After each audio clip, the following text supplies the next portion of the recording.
Hola, mi nombre es Yumen Paz y me toca las teorías del marxismo. El marxismo es un sistema filosófico, político y económico basado en las ideas de Karl Marx y Friedrich Engels, que rechaza el capitalismo y defiende la construcción de una sociedad sin clases y sin Estado. Aporta un método de análisis conocido como el materialismo histórico, e influyó en movimientos sociales, en sistemas económicos y políticos. El análisis de la sociedad de Marx estaba basado en la división de las clases propuestas por el capitalismo, la cual no coincidía en nada con la noción que el intelectual tenía en lo que era una sociedad justa. Por un lado estaba la clase trabajadora, quienes vendían su mano de obra a cambio de dinero, pero no poseían los medios para la producción. Esto le generaba a la sociedad grandes riquezas por medio de las construcciones, fabricaban, producían servicios, etc. A su vez, esta se dividía en proletarios ordinarios, quienes conseguían trabajo fácilmente y recibían pagos medianamente considerados, y lumpenproletariados, aquellos que viven en la pobreza absoluta y no conseguían trabajo estable, como son los inmigrantes y los mendigos. Por otra parte estaban las clases, la burguesía, a las que pertenecen quienes tienen los medios de producción y compran los servicios de los proletarios para su explotación. Estas clases se pueden dividir en burguesía muy rica y pequeña burguesía. En la pequeña burguesía son quienes emplean la mano de obra, pero además deben de trabajar. Estos son como los comerciantes, pequeños propietarios, los campesinos con pocas tierras. El socialismo y el comunismo se basa en el marxismo. Gracias. Bueno, mi nombre es Eddie Gómez y yo les voy a hablar sobre la teoría imperialista. Cuando hablamos de la teoría imperialista tenemos que irnos al imperio de Alejandro Magno, el imperio romano, donde estos se regían por una civilización, por una religión, por una cultura y eran todo un imperio unificado. Si nos vamos a la parte más moderna, también vemos el imperio en Europa, a manos de Gran Bretaña, con sus diferentes colonias en diferentes lugares del mundo, donde estos se regían por un monopolio económico y para obtener riquezas de las diferentes colonias.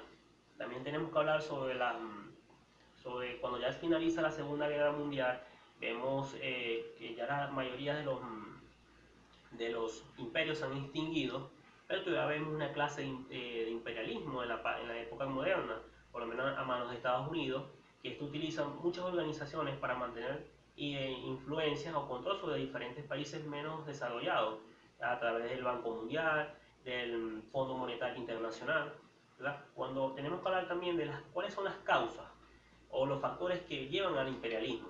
Son políticos, económicos, ideológicos. Cuando hablamos del económico, hablamos de que cuando un Estado quiere tener más poder o ser más grande, invade a otra nación para obtener materia prima, recursos económicos y así poder expandirse y proyectarse a ser más grande y a ser una potencia mundial, que se ha visto en muchas partes de la historia. Cuando hablamos del factor político, hablamos del factor de prestigio, de seguridad, de ser una potencia poderosa, de que no invadan mis fronteras, por lo menos como lo hizo la Unión Soviética en 1945, después de la Segunda Guerra Mundial. Esta se unificó más y se expandió mucho más, y ya era una potencia mundial.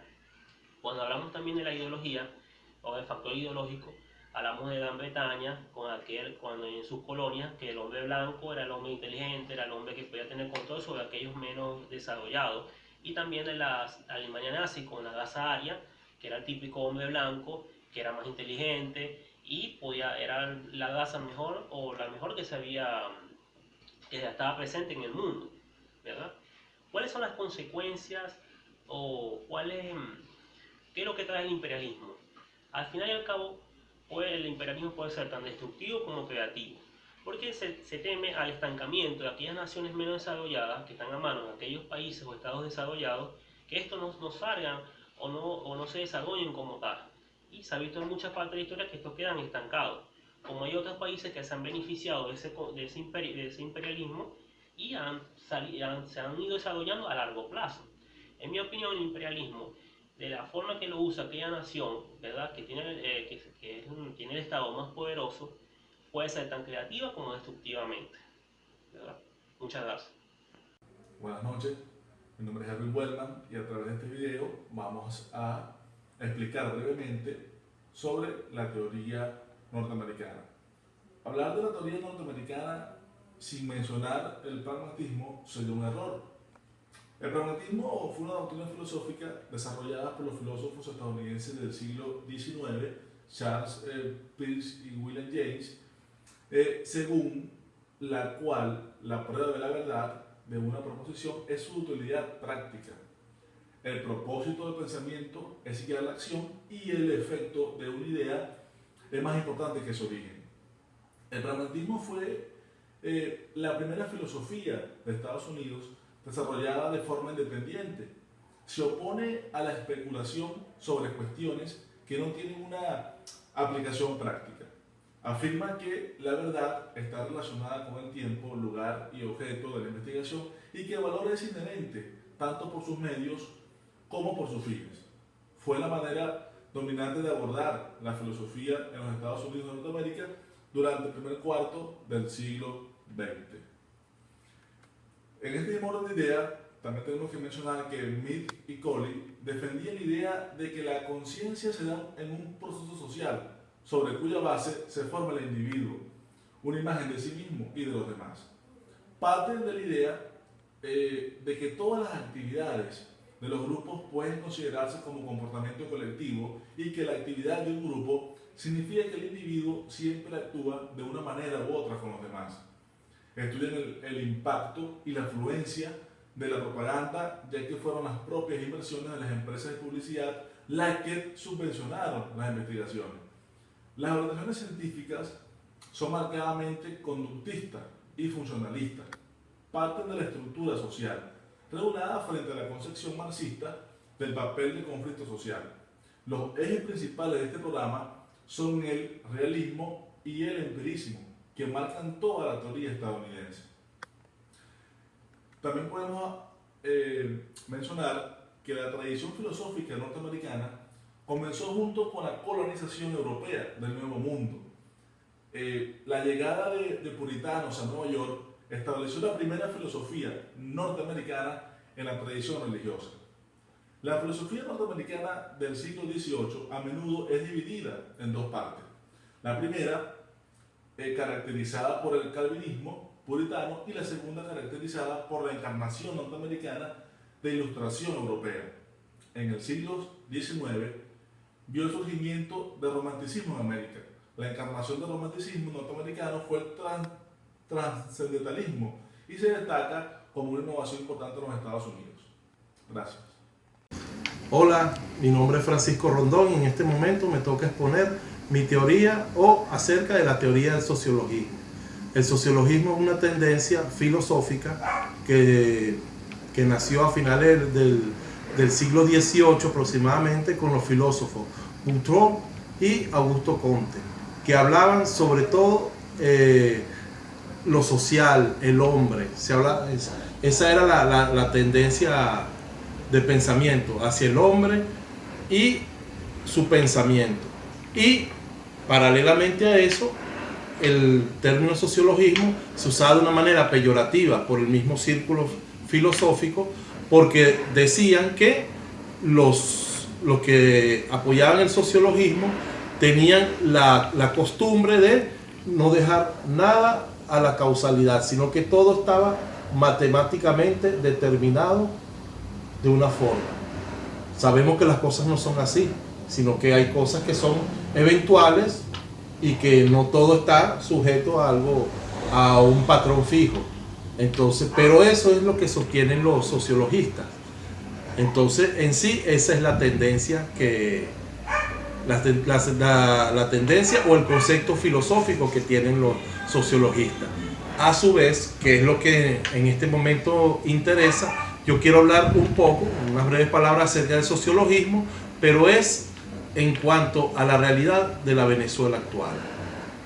Hay un filósofo que se llama Émile Durkheim, francés, que él habló acerca del sociologismo, y el sociologismo a su vez es uno de los pilares del socialismo del siglo XXI, que es el que está imperando ahorita en el gobierno actual de Venezuela, que se diferencia del marxismo. ¿En qué cosa? En que el marxismo no habla de una conciencia colectiva, pero Durkheim en su tratado de sociologista sí habla de una conciencia colectiva, y eso es una de las banderas principales que usa el socialismo del siglo XXI y por ende por medio de su líder, el expresidente Chávez, que hablaba mucho de la conciencia colectiva, o sea, la conciencia colectiva creada de un pueblo. La teoría marxista, ya que el marxismo es el modelo teórico explicativo de la realidad, compuesto principalmente por el pensamiento desarrollado en la obra de Karl Marx, economista, filósofo y periodista revolucionario alemán de origen judío, quien contribuyó en campos como la sociología, la economía, el derecho y la historia, y así como también la serie de pensadores que complementan o reinterpretan este modelo.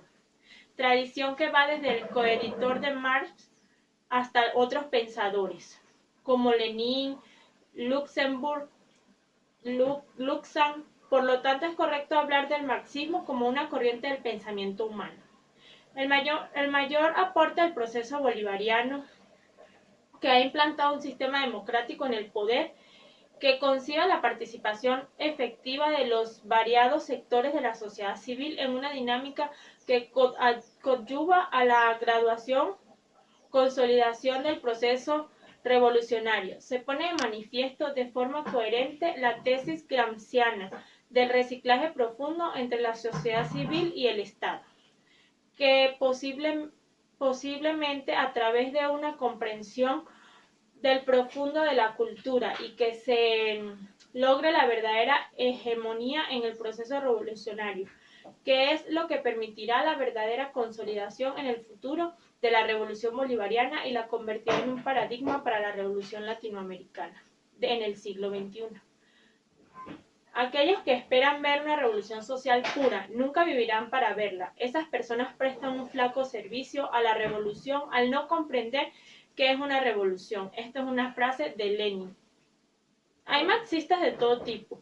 Algunos leen mucho, otros no tanto. Algunos se han tomado la molestia de penetrar en la esencia del método marxista. Estudian cuidadosamente la dialéctica, mientras que otros simplemente se quedan en la superficie, se limitan a un tipo de deteriorismo económico vulgar que podría ser útil para la agitación, pero que realmente es ajeno al marxismo. Tomando en cuenta estos tipos de marxismo, siempre se tiene la impresión de entrar en el oscuro sótano de una biblioteca que ha permanecido cerrado por muchos años. Está llena de pedacitos de conocimientos que no han sido digeridos, sin aire, polvorientos y estériles. Se trata de un marxismo desnudo, de dialéctica, es decir, despojado de su alma revolucionaria. Esta clase de marxismo es esencial, bastante compatible con el reformismo y la pasibilidad, a pesar de su terminología radical. Podemos